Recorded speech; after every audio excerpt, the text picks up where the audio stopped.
Coming up on New Day at Arirang, South Korea is set to report another day of new infections around the 4,000 mark. The nation, meanwhile, eases some vaccine pass restrictions beginning today. President Moon Jae-in heads to Saudi Arabia Tuesday, the second stop on his week-long tour to the Middle East. During his stay in the UAE, Moon attended the country's biggest energy conference, where he called for greater cooperation on carbon neutrality. And as of today, there are exactly 50 days left until South Koreans elect their new president. But even at this stage, polls show there's still no candidate with a clear lead.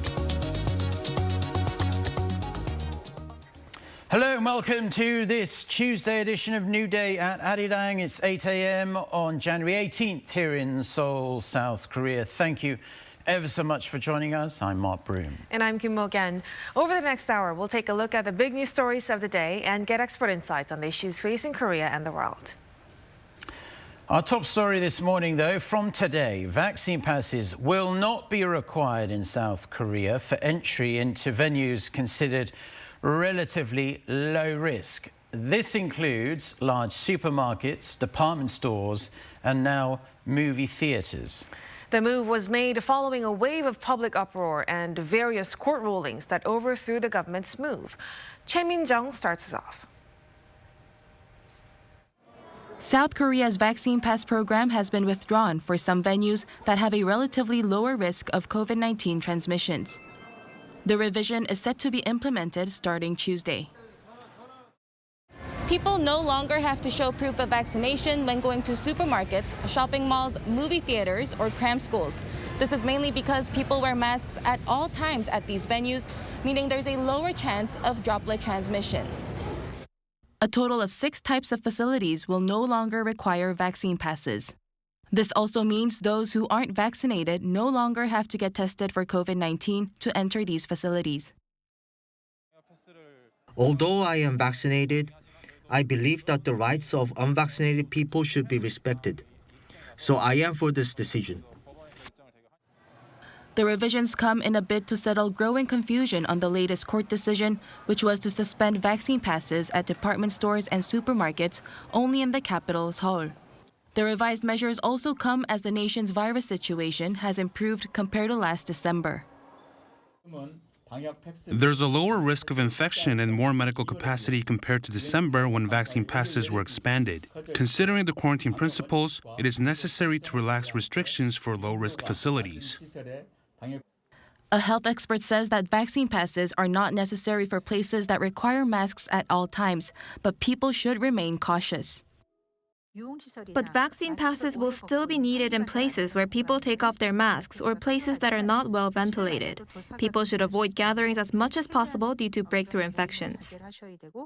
However, the government says it will maintain its vaccine pass mandate for teenagers, which is scheduled to start in March. This comes even though the court also overturned all vaccine pass requirements in Seoul for people aged 12 to 18 last week. The number of infections among teenagers is decreasing, but they still make up more than 25% of total infections. Considering that Omicron will become the dominant strain soon, we have decided to push forward with the vaccine pass mandates for teenagers as well. We are expecting the court to change its decision, as the passes will not be required in places of learning. Some health experts have agreed this would be reasonable as long as students don't need a vaccine pass to enter educational facilities. Choi Min-jung, Arirang News. Now, Omicron has been spreading rapidly in South Korea, with figures more than doubling over the past week. Authorities say that the country may see this variant become the dominant strain here in just a matter of days. And with the strain making its presence known, South Korea may once again confirm close to 4,000 new cases on Tuesday morning. For more on this COVID-related updates, here in the studio is our Kim Yeon-sung with us. Good morning, Yeon-sung. Good morning. So Yunsen, like always, let's start with the infections today. What are health authorities most concerned about? Well, Omicron is the latest concern.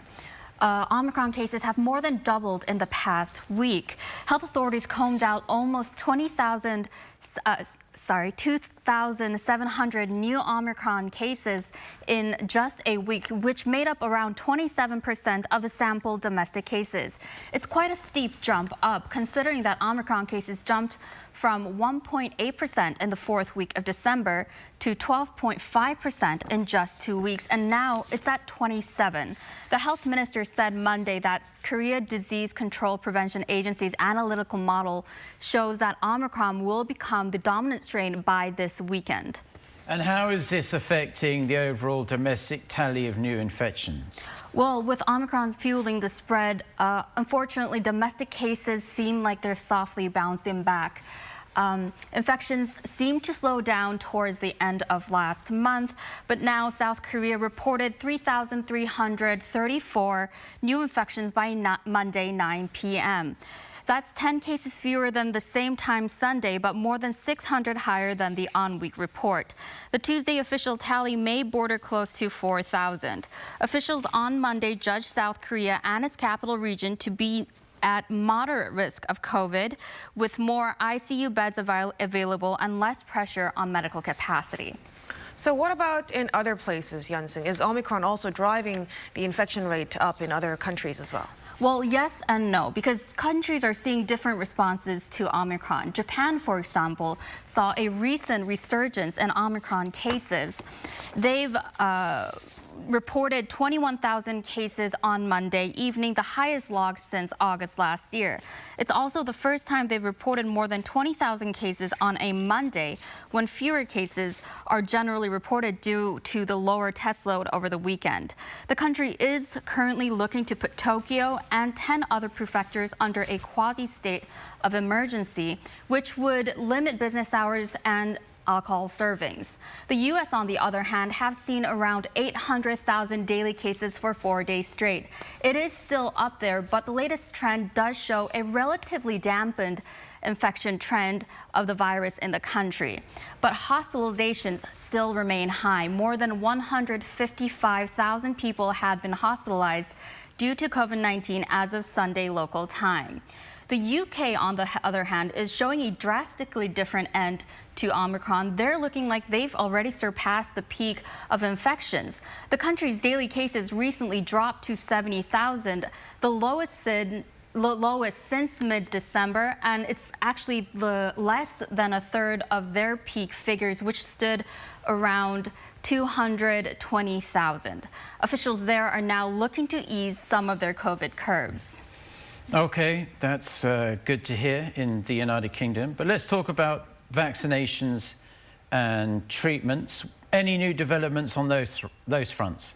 Well, I do have some good news on the vaccination and the treatment fronts. Starting off with vaccinations, Moderna is aiming to market a single shot that will protect against both COVID-19 and the flu within 2 years. If this happens by 2023, people will need only a single booster every winter to prevent against COVID-19 and the flu without the hassle of getting 2 to 3 shots annually for these circulating diseases.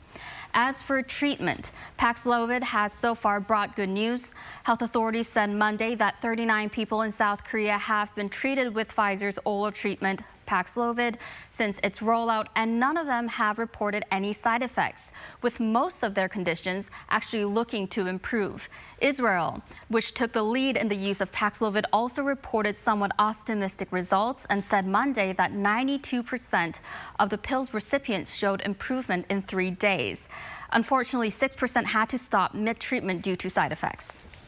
All right, Yunsen, as always, thank you so much for your report. We'll talk to you again tomorrow. Yes, thank you very much, Yeon-seung, for that report. Moving on now. It's not that far away, is it? The Olympics. But China says tickets to the upcoming Beijing Winter Olympics will only now be offered to pre-selected spectators. Organizers say the measure was inevitable to prevent the spread of COVID-19. Kim Hyo-sun with more. Only select spectators will be able to attend the Beijing Winter Olympics in person due to concerns over the spread of the Omicron variant. This comes as organizers announced Monday that no tickets will be sold for the Winter Olympic and Paralympic Games due to the, quote, grave and complicated situation of the pandemic. Instead, they said they would invite groups of spectators to attend the games in person. They also explained the invited spectators will strictly abide by COVID-19 countermeasures to ensure the safe running of the games. The measures come as Chinese President Xi Jinping underscored Beijing's confidence in making the games a success during a virtual address to the 2022 Economic Forum. We are confident that China will present a streamlined, safe, and splendid games to the world. The official motto for Beijing 2022 is Together for a Shared Future. Indeed, let us join hands with full confidence and work together for a shared future. Earlier, the International Olympic Committee said tickets will only be sold to spectators living in mainland China who meet certain COVID-19 safety requirements. During the Games, athletes will not be required to get COVID-19 vaccinations, but those who are unvaccinated will have to spend 21 days in quarantine upon arrival in the Chinese capital. Kim Hyo-sun, Arirang News. In other news, North Korea says it conducted test firings of 2 tactical guided missiles on Monday to selectively censor and verify the accuracy of its weapons system. Based on state media reports, the projectiles launched toward the East Sea appear to be KN-24s, the North Korean version of a U.S. Army tactical missile system. The regime added both missiles hit an island target with precision. Kim Jong-un was not present at the launch. Now, South Korea's top nuclear envoy, No Kyu-duk, held phone talks Monday with his U.S. and Japanese counterparts to discuss North Korea's latest missile launches. According to Seoul's foreign ministry, they exchanged views on the North's launch of short-range ballistic missiles earlier in the day, the latest in the unusual flurry of tests. They vowed to coordinate closely to resume dialogue with the regime. The call came shortly after the UN urged Pyongyang to return to the negotiating table, expressing grave concerns over its launches. During a regular briefing, a ministry spokesperson called for all the concerned parties to exert diplomatic efforts to resume dialogue. This, he said, would ease tensions and contribute to achieving the irreversible denuclearization of the Korean peninsula.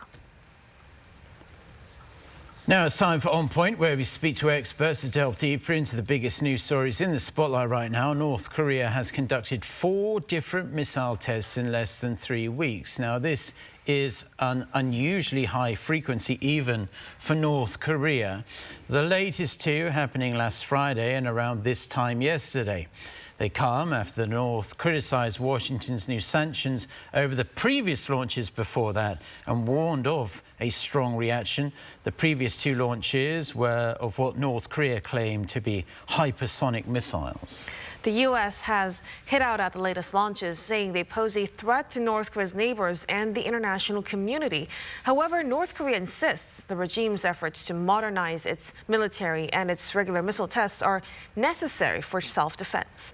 For more on this, we're joined by Professor Ramon Pacheco-Pardo, Professor of International Relations at King's College London. Good morning, Professor.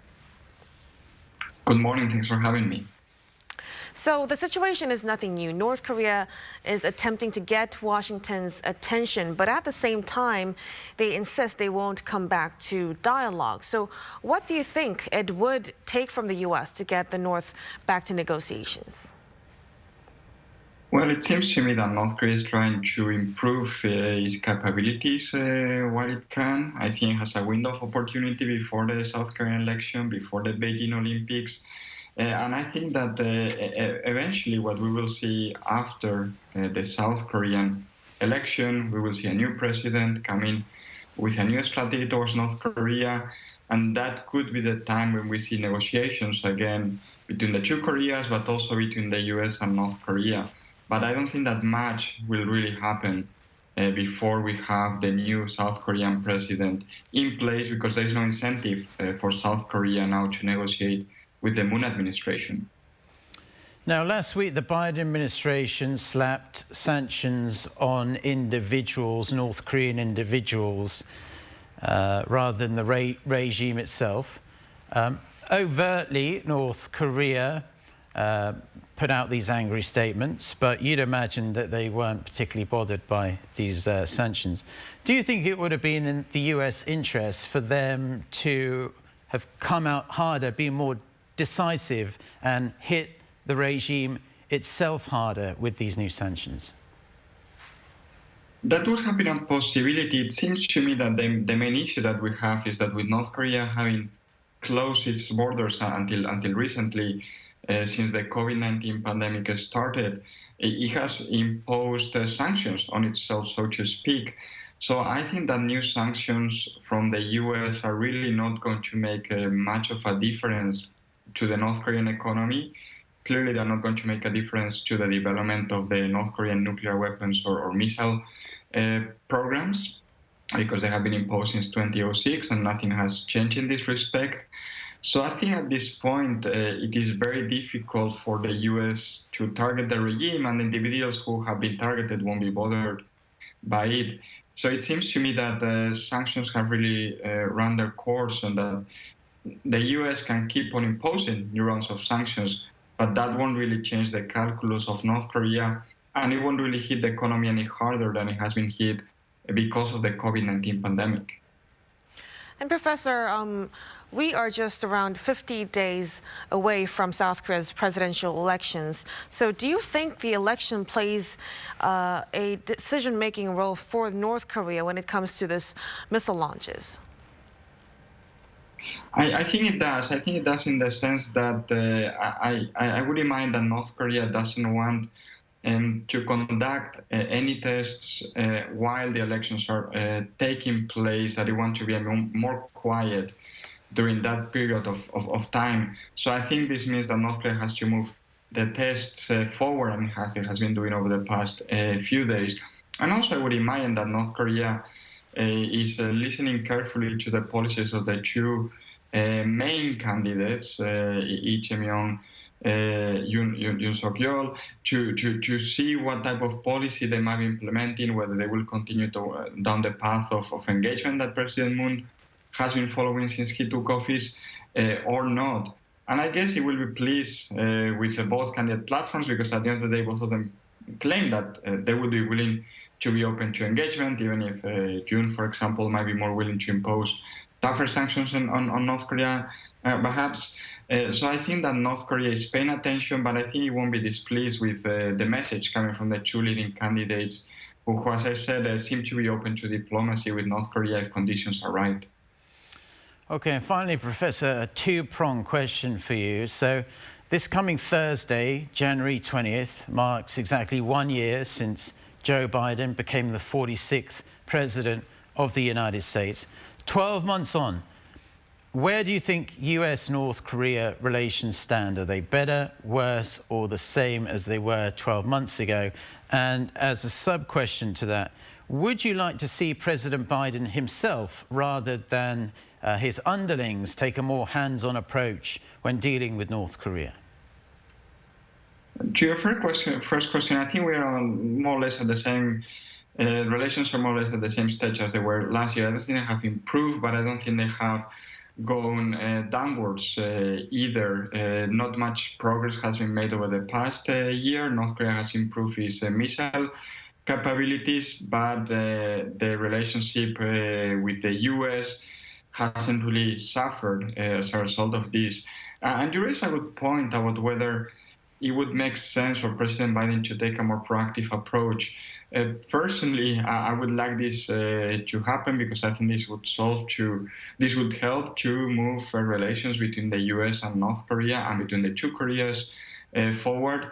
But I think this is not going to happen. Clearly, President Biden has other foreign policy priorities. So I think we have to focus on how can relations between the US and North Korea, if not improve, at least see a dialogue process between both of them under the current situation, which is President Biden is not going to take the lead in dealing with the North Korean nuclear issue. I think North Korea understands this by now. I think South Korea, the two leading candidates for the presidential election, probably understand this as well. So I think these are the conditions that we have to work under. All right, Professor, thank you so much for your insights, and we hope to talk to you again soon. Thank you. Thank you.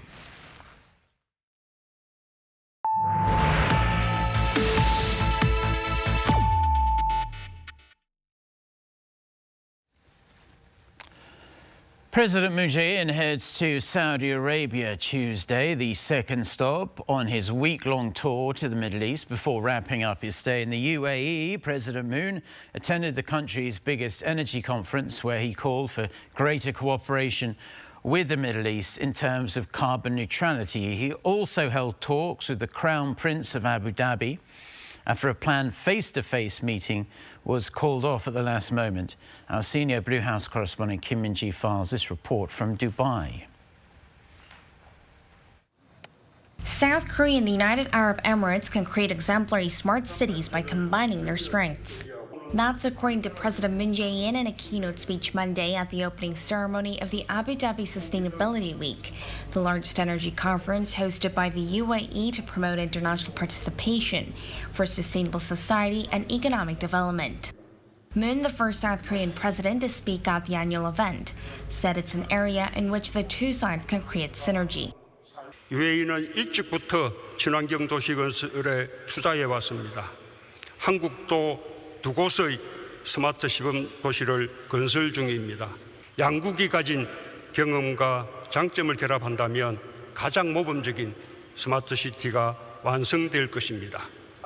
Seoul is also hoping to foster hydrogen-powered public transport systems for hydrogen cities with the Gulf nation. Moon said that the hydrogen economy will be the most promising growth sector in the carbon-neutral era, expressing hope South Korea and the UAE will accelerate their goal of achieving zero emissions and a sustainable future by working together. Also on Monday, President Moon visited the Sheikh Khalifa Specialty Hospital to thank South Korean staff there for their efforts. Run by Seoul National University Hospital, it's an example of successful health-related cooperation between South Korea and the UAE. Seoul not only offers medical services, but is involved in the overall management of the hospital. Over 100 South Koreans work there, including some 50 doctors. 이제는 우리가 의료 수준도 정말 세계 어디에 나가도 손색 없는 이런 아주 당당한 이렇게 경지로 올라섰다라는 자부심을 가지게 됩니다. Before wrapping up his trip, the South Korean leader spoke on the phone with Sheikh Mohammed bin Zayed Al Nahyan, Crown Prince of Abu Dhabi, replacing a planned face-to-face meeting. The Blue House said the talks were cancelled upon the request of the UAE due to an unforeseen and urgent matter of state. During the phone call, Moon expressed his condolences to the victims of a drone attack in Abu Dhabi earlier in the day, condemning it as an act of terror. Prince Mohammed asked for understanding that they couldn't meet, adding he was happy to hear President Moon's voice, calling him a friend and brother. The two also welcomed a defense deal inked during President Moon's visit, under which Seoul will sell mid-range surface-to-air missiles to the UAE. It's expected to be worth around $3.5 billion. On Tuesday, President Moon heads to Saudi Arabia for a two-day official visit. There, he'll hold talks with Crown Prince Mohammed bin Salman and attend a business forum on smart, innovative growth. He'll also hold talks with the Secretary General of the Gulf Cooperation Council. Kim Min-ji, Arirang News, Dubai. The World Economic Forum is holding the Davos Agenda 2022 from Monday through Friday. The key topics include COVID-19, the fourth industrial revolution, climate change and sustainable development. Day one saw Chinese President Xi Jinping call for global cooperation tackling the pandemic and closing what he called the immunization gap. Other participants include Microsoft co-founder Bill Gates, US Special Envoy for Climate, John Kerry, and the head of the WHO, Tedros Adhanom Ghebreyesus. Theme, State of the World. The agenda is meant to serve as an online substitute to the Davos Forum that's usually held around this time of the year. Virus concerns have pushed the in-person event for now back to the summer.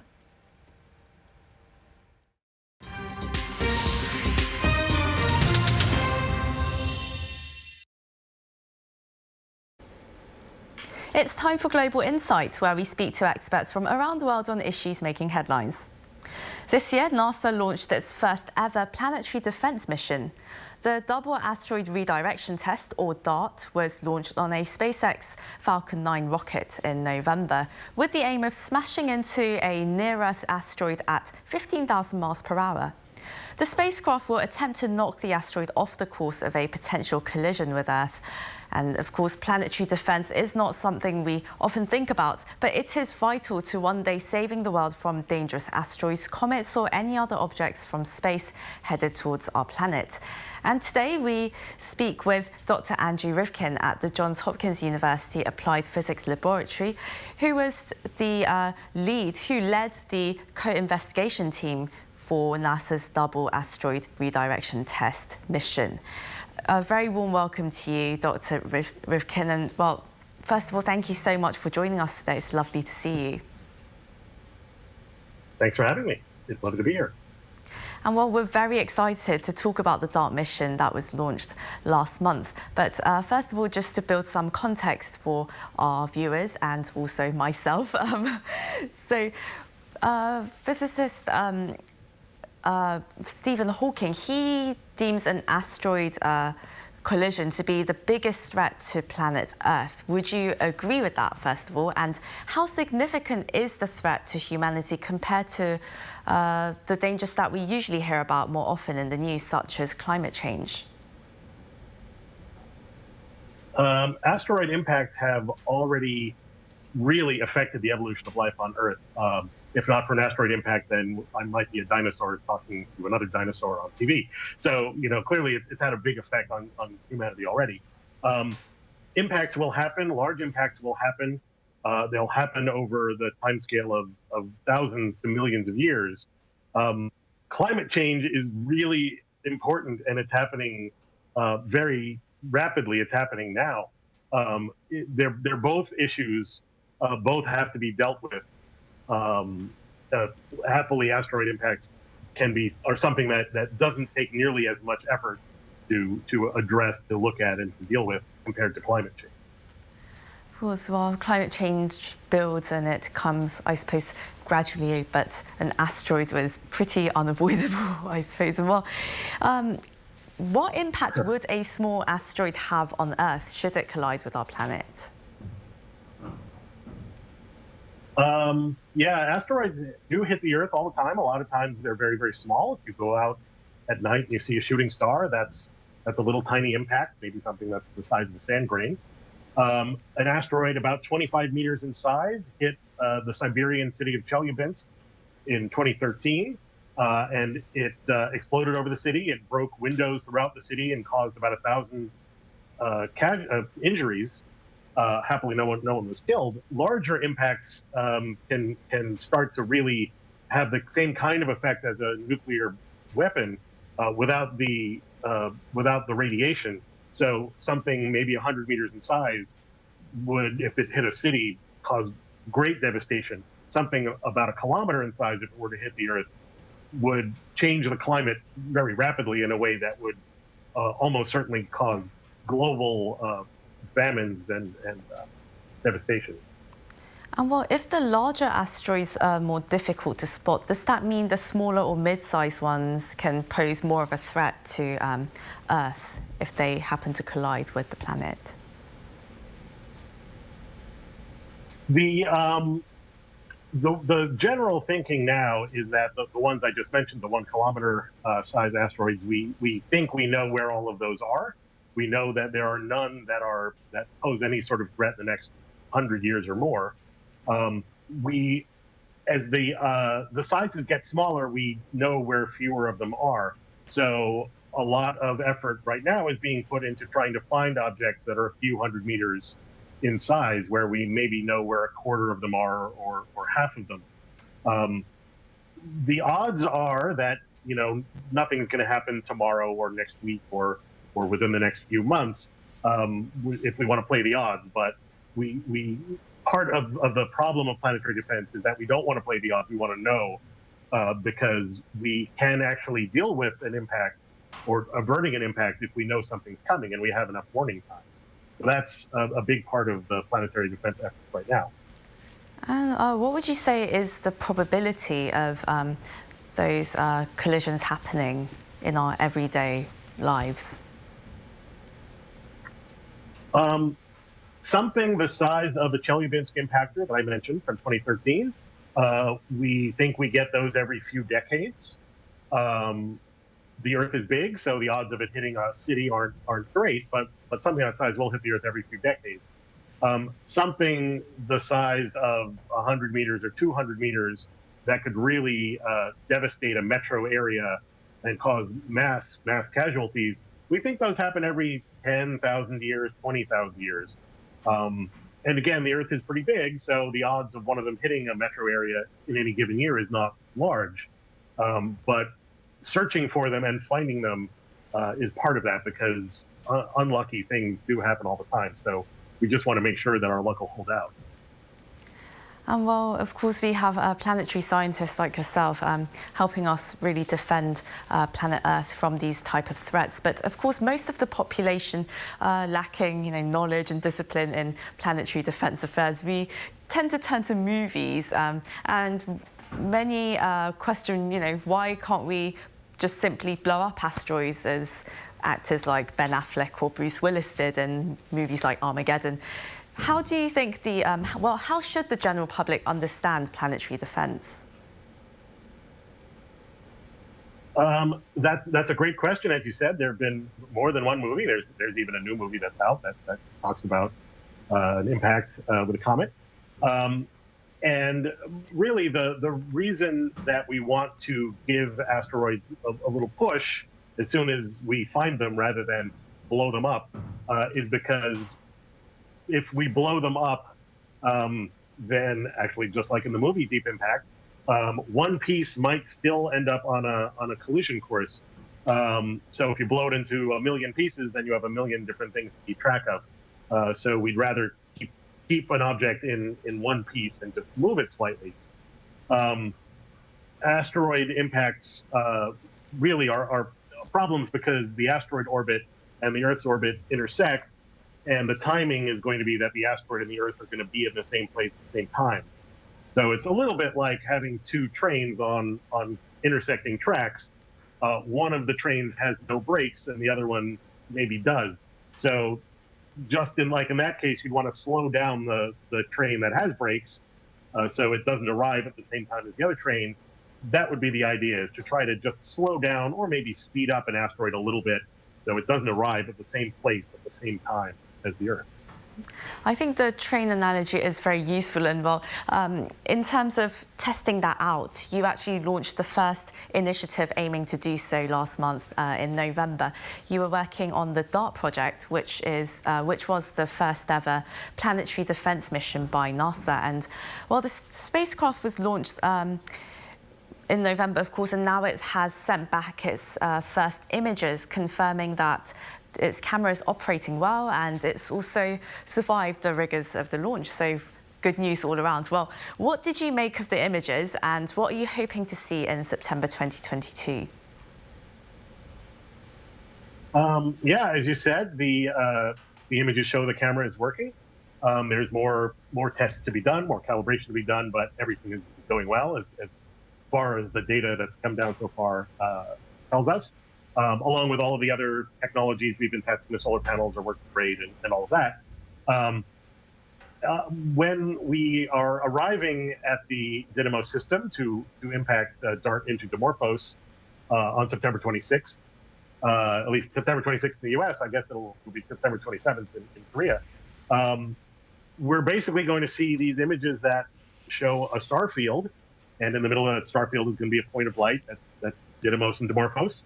As we get closer, it's going to get brighter and brighter and brighter, but it's still going to be a point of light. And it's not going to be until the last few minutes that we start to see this point of light become, the two objects, both asteroids with craters and rocks. So it's going to be a long time of just looking at this point of light getting bigger and bigger in the windshield before DART finally arrives. And well, how does DART really work? So from my understanding, it's trying to make this asteroid, trying to knock it off the course that it was going in order to make it avoid a collision with Earth. But is it really as simple as that? I mean, how long was the process of developing and executing this project? Thanks. That's a great question. And I'll note first that, the T in DART is for test. So Didymos and Dimorphos are not threats to Earth. We're not going to make them threats to Earth. We are testing the kind of technique we might want to use if there was something incoming. As I said, you'd want to either speed up or slow down the asteroid a little bit so it doesn't arrive at the same place at the same time as Earth. So we're testing that out by ramming DART into the moon of an asteroid. The moon is called Dimorphos. The main body is called Didymos. And we're going to slow it down just a little bit. We're going to speed it up just a little bit in its orbit around Didymos to make the orbit a little bit smaller and make the time it takes to go around a little bit faster. We're going to make measurements from Earth that show how we changed Dimorphos' orbit around Didymos using telescopes on Earth, including some Korean astronomers will be joining us for those measurements. That will show that we have the capability as a species to change the speed of an asteroid, which is what we want to do, again, in case of an actual emergency. And then your other question, just very quickly, we've been thinking about this for a long time. Doing a test like this has been something the European Space Agency first thought about doing 15 years ago. Where I work at the Applied Physics Laboratory, my colleague Andy Chang first thought about doing this to an asteroid moon about 10 years ago. And then we've been working with NASA since then to bring it to actually happen. Well, if this test proves successful in 2022, then what would be the next steps after that? The European Space Agency is going to send a mission called Hera that's also going to visit the system. It'll arrive a couple of years after we do, and it'll make some follow-up measurements because, like you said, we're coming in at very fast. We're coming in at 6.5 kilometers a second or 15,000 miles an hour. So we don't have a whole lot of time to see what the system is like. So Hera will show up. It'll make some additional measurements. It'll make a measurement of the crater that DART makes. Maybe if some little pieces survive, they'll get pictures of it sitting on the surface. Another piece for Planetary Defense, though, is hopefully launching a telescope to find more of the objects that we're looking for that are of this size and orbits that we are concerned with. So that mission called the Near Earth Object Surveyor is something that hopefully NASA will be able to fly in the next few years. And then ground-based telescopes are also continuing their searches for asteroids as well. Well, we're very excited to see the developments that are going to come our way with the DART mission. And well, in addition to DART, your research is also devoted to the study of hydrated minerals on asteroids. Could you tell us more about this, what you're aiming to uncover? Absolutely. I first started getting interested in asteroids when I was in graduate school in the early 90s and mid-90s. And the science of asteroids is really interesting, and that's really what got me involved in planetary defense in the first place. We think that asteroid impacts not only brought destruction, but at least very early in solar system history, brought perhaps water to the Earth, brought some of the ingredients to life to Earth that we think Earth might not have formed with those things. So by studying where these minerals are in the asteroids today, we can learn about how the Earth got water in the first place, got organic minerals in the first place, and learn about early solar system history, and then also maybe, hopefully, be able to apply that to other star systems where other planets are forming with their own asteroids. And well, what kind of potential commercial opportunities do you see from this field? That's a great question. People have thought about mining asteroids, in fact, mining them for hydrated minerals, and that might be one of the first ways that that mining in space, that the Earth's economy can move into space, and then they would use what they mine from those asteroids to refuel satellites in orbit around the Earth.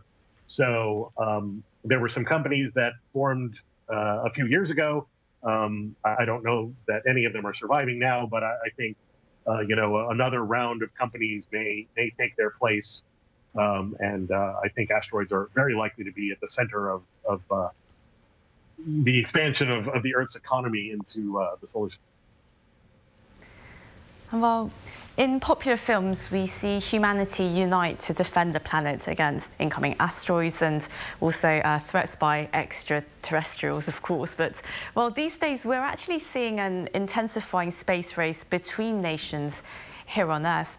What are the dangers of space technologies being militarized by nations? That's a great question. There is, of course, treaties at the UN that forbid the militarization of space, and hopefully will work to keep it from happening. There have been tests that various nations have carried out to demonstrate or to test their own, anti-satellite technologies, and the International Space Station has had to deal with some of the results of those. And unfortunately, debris that's in orbit can affect not only military satellites, not only spy satellites, but the collateral damage might harm satellites that are just looking, weather satellites or satellites that are trying to find out if certain areas are going to suffer from drought. So it's certainly very important that we try to keep space from being militarized, and also try to keep the Earth orbit from getting too crowded. There can be even just accidents if there are enough of these small satellites, these CubeSats, in orbit. The odds of collisions go up, and those would also be very bad. So we clearly have to take care to keep everyone on the same page. Right, that was Dr. Andrew Rifkin, planetary scientist at Johns Hopkins University's Applied Physics Laboratory and lead investigator for NASA's Double Asteroid Redirection Test mission. Thank you so much for your time. Thank you. Happy New Year.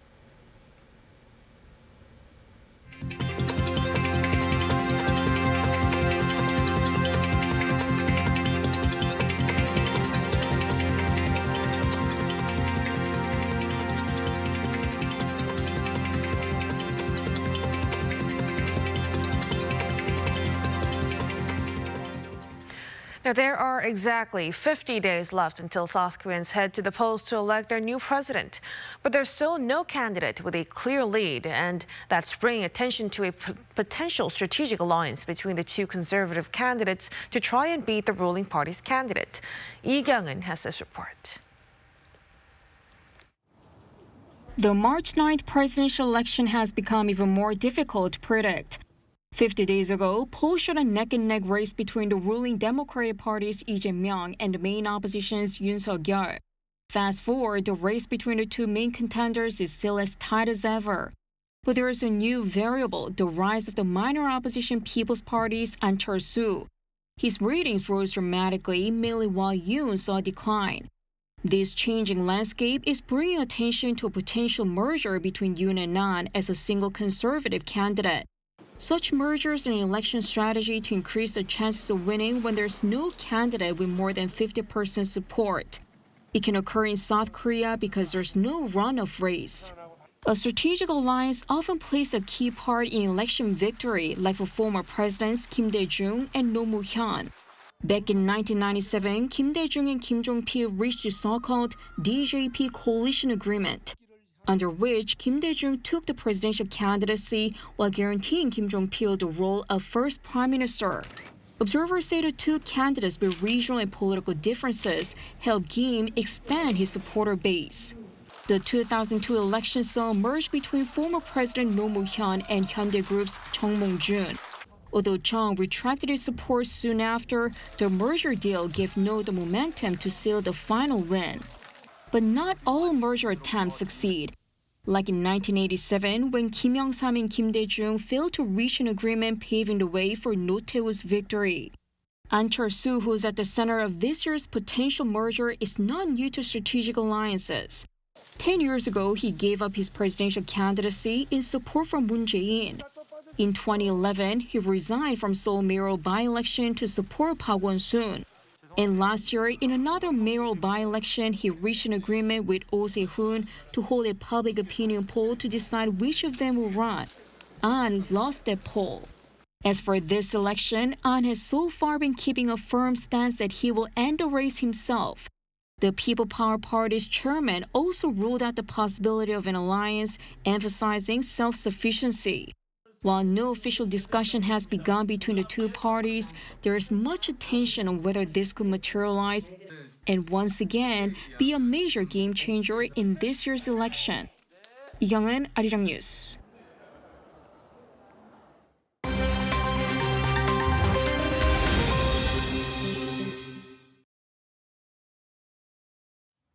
Let's take a look at what's going on in the world now.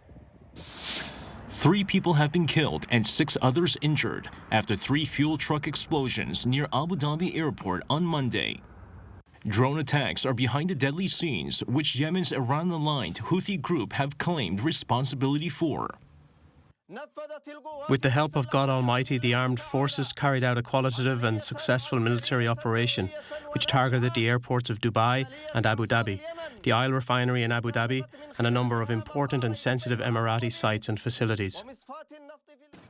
The group says the attack involved 5 ballistic missiles and several drones.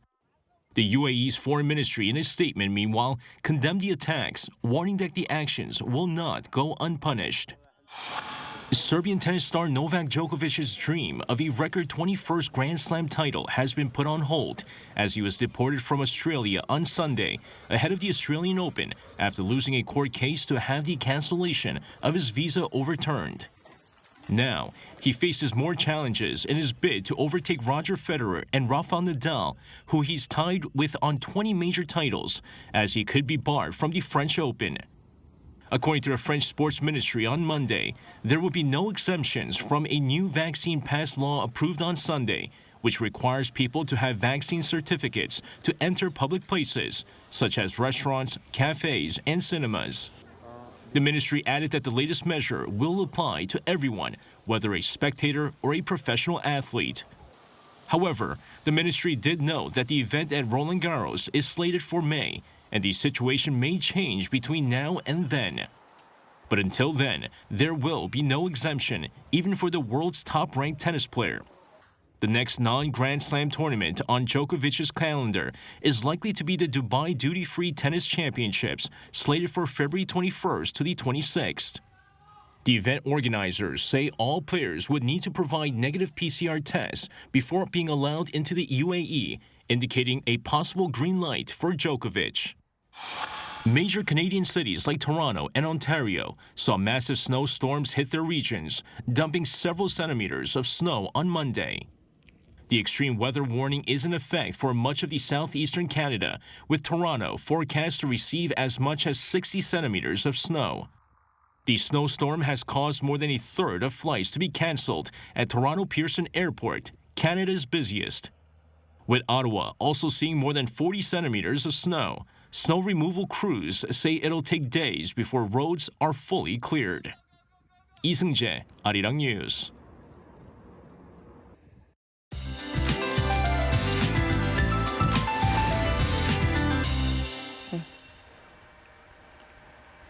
Good morning. Hope your morning commute was not too rough. Roads were slightly coated with ice, and it is as cold or colder than yesterday morning, with parts of Gangwon-do province seeing lows hovering around minus 15 degrees Celsius. While Seoul saw less than 1 centimeter of snowfall, which is enough to cause icy roads, but not enough to help the dryness in the air. Dry alerts remain in place in the capital and across eastern parts of the country. Morning temperatures are similar to a tad lower than the same time yesterday, but it feels a lot colder as sharp winds are dragging down the chill. Meanwhile, Ulleungdo and Dokdo will see 1 to 3 centimeters more of snow through the morning. The rest of the country will be under mostly sunny skies today. Highs will be similar to slightly higher this afternoon, Seoul at the freezing mark, Daegu going up to 4 degrees Celsius this afternoon. They will have decent air quality nationwide all day. Light snow is in the forecast tomorrow afternoon from the capital, gradually spreading to the rest of the country by late night. With that, here's a look at the weather conditions around the world.